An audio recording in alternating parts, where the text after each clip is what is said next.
Hello guys, sandy एक फिरणारा तारा या यूट्यूब चॅनलवर पुन्हा एकदाचं स्वागत. आज घरी माझ्या मक्याचे पॅटीस असे बनत आहेत, म्हणजे कॉर्नचे पॅटीस, ज्याला आपण कॉर्न म्हणतो.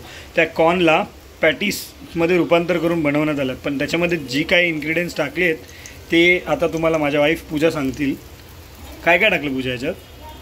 टाकलं आहे स्टार्टिंग पासून कसं तुम्ही ते सांग. कॉर्नचे दाणे काढले पहिले, ते स्वच्छ ओके. धुवून घेतले. ओके. धुवून घेतल्यानंतर त्याच्यामध्ये थोडी मिरची, ओके, आलं, ओके, लसूण, ओके, आणि हे सगळं मिक्सर मधनं काढलं. ब्रेड क्रंच थोडं जाडसर काढलं मिक्सर मधनं.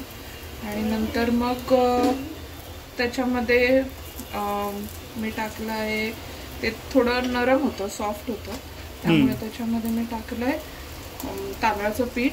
ओके. आणि कुरकुरीत होण्यासाठी त्याच्यामध्ये मी टाकलंय कॉर्नफ्लोअर. आणि मग त्याला साईडने ब्रेड क्रम्स लावून शॅलो फ्राय केलं. ब्रेड क्रम्स कशासाठी लावतात? कुरकुरीत होण्यासाठी, क्रिस्पीनेस वाढण्यासाठी. ओके. आणि मग आणि हा जो आहे तो पॅटीस आहे, राईट? पण हे जे तुम्ही टर्न आउट करताय, हो, हे काय? हे मी असं सेम बॅटर आहे त्याचं? बॅटर सेम आहे. ओके. फक्त त्याच्यामध्ये मी चीज ऍड केलंय. ओके, म्हणजे ते चीज क्यूब्स टाइप मध्ये तुम्ही बनवलेत, ऍज अ एखादा छोटा नगेट्स टाइप मध्ये. ओके. दिसायला छान वाटतायत, खायला पण मजा येईल. सो अशा प्रकारे यांनी बनवलेलं आहे.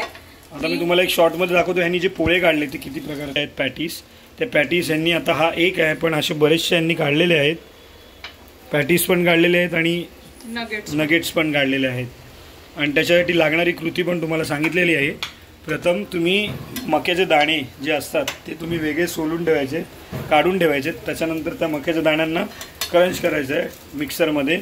त्यासोबत त्याच्यामध्ये काही गोष्टी टाकायच्या, मिरची झालं, मीठ चवीनुसार. या सगळ्या गोष्टी टाकल्यानंतर लास्टला ब्रेडचा क्रंच थोडा लावून त्याला थोडं शॅलो फ्राय करायचं तव्यावर. अशा पद्धतीने तुम्ही घरीही बनवू शकता. हेल्दी नाश्ता. तर हेल्दी नाश्ता आहे आणि हा खूप. आणि तुम्ही बनवा तुमच्या घरी आणि नक्कीच मला बोला, मी पण येईन खायला. आणि कसं वाटलं ते तुम्हाला सांगा कमेंट्समध्ये. धन्यवाद. थँक्यू.